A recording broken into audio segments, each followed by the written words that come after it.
Buenas tardes. En este video vamos a ver transformadores de voltaje alterno. Vamos a ver aquí los transformadores son fundamentales para la transmisión y suministro de energía eléctrica desde una central hidroeléctrica, termoeléctrica o nucleoeléctrica.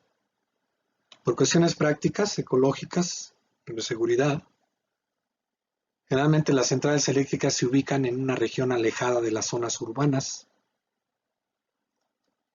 Por ejemplo, en una hidroeléctrica, el generador, la central, tiene que estar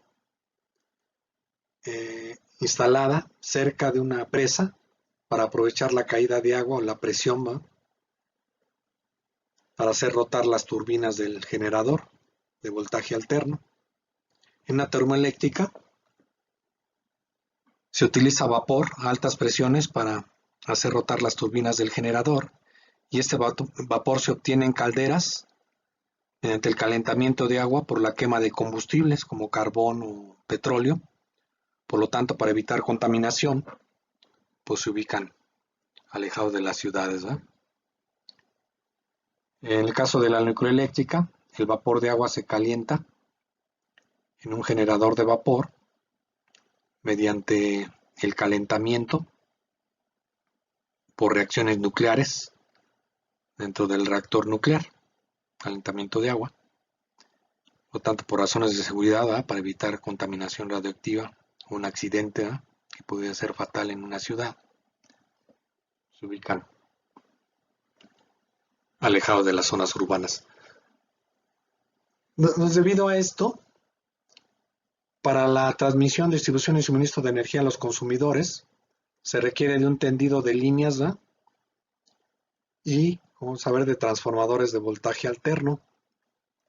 Los transformadores de voltaje alterno, elevadores de voltaje, son necesarios y muy importantes para poder transmitir la energía eléctrica a través de las líneas de transmisión a grandes distancias sin tener pérdidas apreciables de energía. Por otro lado, para la distribución y suministro de energía eléctrica a los consumidores desde las líneas de transmisión, se requieren transformadores reductores de voltaje alterno. Pues en las centrales de potencia producen voltajes del orden de decenas de kilovolts, y se tienen que elevar estos voltajes a voltajes de cientos de kilovolts con transformadores elevadores de voltaje para evitar las pérdidas de energía por efecto Joule en las líneas de transmisión, como vamos a ver aquí en la siguiente diapositiva. Posteriormente, como estos voltajes no se pueden utilizar directamente en las residencias, en las industrias, los comercios, etcétera, se tiene que reducir el voltaje utilizando transformadores reductores. Aquí voy a ver con más detalle por qué se requieren transformadores elevadores de voltaje alterno. Vamos a suponer que tenemos una central de potencia que suministra un voltaje RMS de 26 kilovolts y que se conecta directamente a la línea de transmisión, ¿sí? Vamos a suponer que es la resistencia por unidad de longitud de esta línea de transmisión es de 0.220 ohms por kilómetro. Son resistencias por unidad de longitud típicas de líneas de transmisión. Y bueno, vamos a suponer que esta línea de transmisión es solo una parte de muchas líneas, ¿verdad?, conectadas a la central de potencia. Debido a esto, la corriente que se circule por esta línea no depende solamente de la resistencia R de la línea, ¿sí? Bueno, entonces vamos a suponer que vamos a que se requiere suministrar una potencia promedio de 13 megawatts, 13 millones de watts, directamente, sin usar el transformador, ¿verdad?,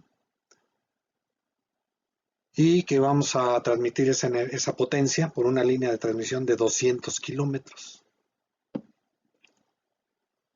Entonces, la potencia promedio suministrada por la FEM, vemos que es de 13 megawatts, pues es igual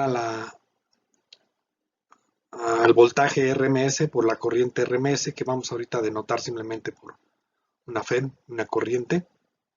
¿Sí? Ven que esto es RMS.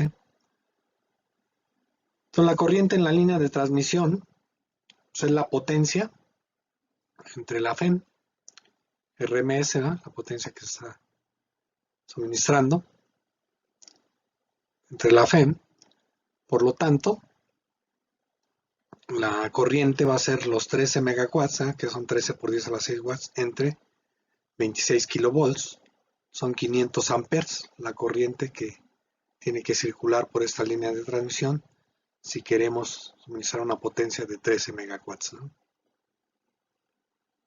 Ahora, la resistencia de la línea de transmisión de 200 kilómetros es multiplicar los 200 kilómetros por la resistencia por unidad de longitud. Eso nos da 44 ohms. Es una resistencia relativamente baja. Entonces, la potencia disipada en la línea de transmisión por efecto Joules, sabemos que es la corriente al cuadrado por la resistencia. Estos son los 500 amperes al cuadrado por 44 ohms. Eso nos da 11 megawatts. Esto constituye un 85% la potencia disipada de la potencia suministrada a través de la línea de transmisión. Entonces las pérdidas son enormes. Del 85%, solo el 15% se aprovecharía si no se coloca aquí un transformador elevador de voltaje. Si utilizamos un transformador T1, como se muestra aquí, entre la central de potencia y la línea de transmisión, que eleve el voltaje por un factor de 5, entonces multiplicar 5 por 26 kilovolts me da 130 kilovolts. En este caso, entonces, la corriente para la misma potencia suministrada de 13 megawatts, la corriente sería esa potencia entre el voltaje que está proporcionando el transformador a la salida. El transformador tiene una entrada y una salida. O sea, la salida entonces proporciona 130 kilovolts. La corriente entonces que va a circular a través de la línea de transmisión va a ser de 100 amperes. Por lo tanto, la potencia disipada sería otra vez la corriente al cuadrado, que son 100 amperes al cuadrado por 44 ohms. Esto me da solamente 0.44 megawatts en lugar de 11 megawatts. Si fijan, la potencia disipada se reduce en varios órdenes de magnitud. De hecho, entonces la potencia disipada en este caso sería del 3% de la potencia suministrada a la línea de transmisión. Entonces eso permite incluso que se puedan enviar la energía, la potencia sea suministrada a distancias mayores, ¿sí? Incluso si se usa un transformador que eleve más el voltaje, entonces se puede transmitir por una línea de mayor longitud y teniendo las pérdidas similares, ¿no? Muy bajas. La versión rudimentaria del primer transformador fue construida por Michael Faraday en 1831. Se le ocurrió construir dos bobinas enrolladas en lados opuestos de un anillo de hierro, es un material ferromagnético. La versión moderna de un transformador es similar, consta de dos bobinas enrolladas en lados opuestos de un núcleo de hierro.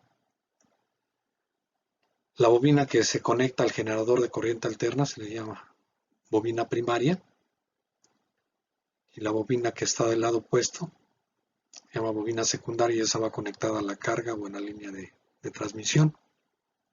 El número de vueltas debe ser diferente en la bobina primaria y en la bobina secundaria. Como vamos a ver, si el número de vueltas en la bobina primaria es menor que el número de vueltas en la bobina secundaria, se va a hacer un transformador elevador de voltaje alterno, y va a ser reductor en caso contrario, en caso de que el número de vueltas en la bobina primaria sea mayor que el número de vueltas en la bobina secundaria. Pero bueno, este transformador entonces es un dispositivo para elevar o reducir en voltaje alterno y opera según la ley de Faraday. La característica más importante de este transformador es que debido al núcleo de hierro, el flujo de campo magnético y el cambio en el flujo de campo magnético que se produce al conectar al generador de corriente alterna, la bobina primaria, es el mismo en cualquier vuelta. El campo magnético es el mismo y cambia de igual manera el flujo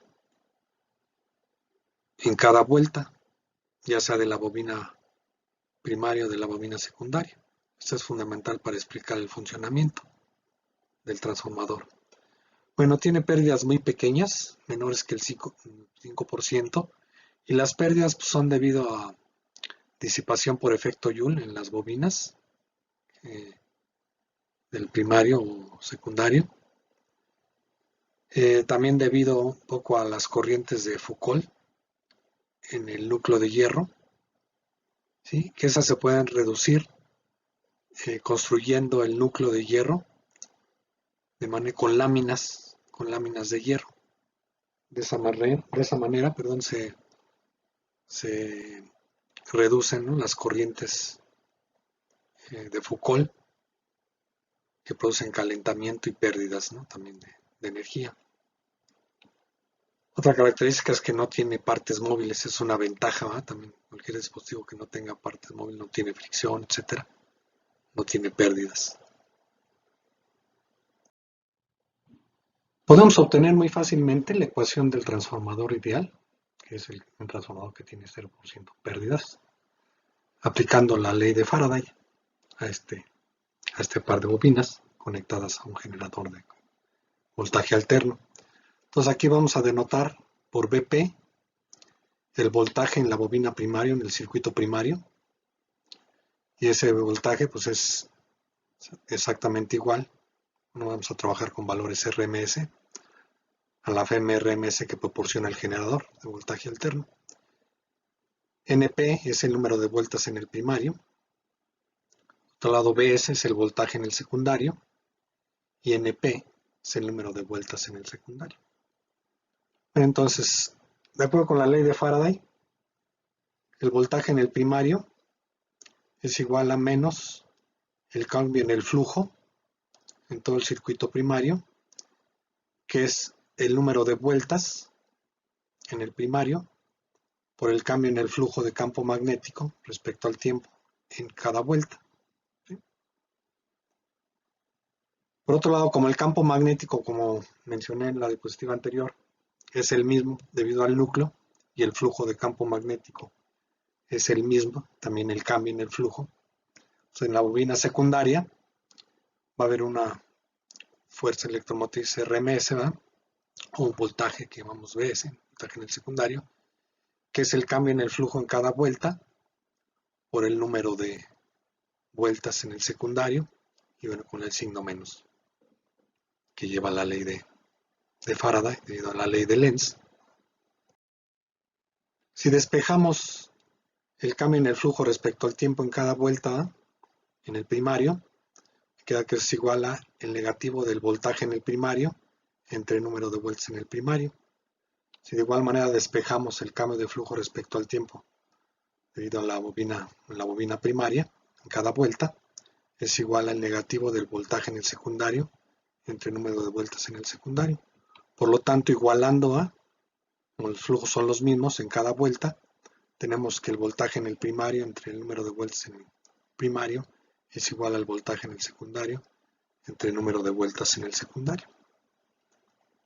Si despejamos el voltaje en el secundario, que es el que nos interesa, en este caso, cuál es el voltaje que tenemos a la salida, el voltaje en el secundario es el número de vueltas en el secundario entre el número de vueltas en el primario por el voltaje en el circuito primario.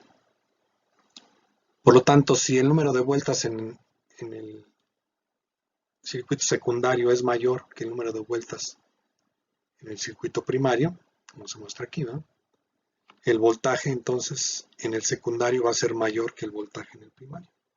En ese caso, el transformador sería un transformador elevador, ¿va?, que está elevando el voltaje alterno, RMS. Si el número de vueltas en el secundario es menor que el número de vueltas en el primario, es una cantidad menor que 1, entonces el voltaje en el secundario va a ser menor que el voltaje en el primario. En ese caso tenemos un transformador que se llama reductor. El voltaje en el secundario va a ser menor, va a reducir este transformador, ¿va?, en este caso, el voltaje aplicado a la línea de transmisión, ¿no? Bueno, pues para no alargar más este video, aquí lo dejamos. Hasta luego. Muchas gracias.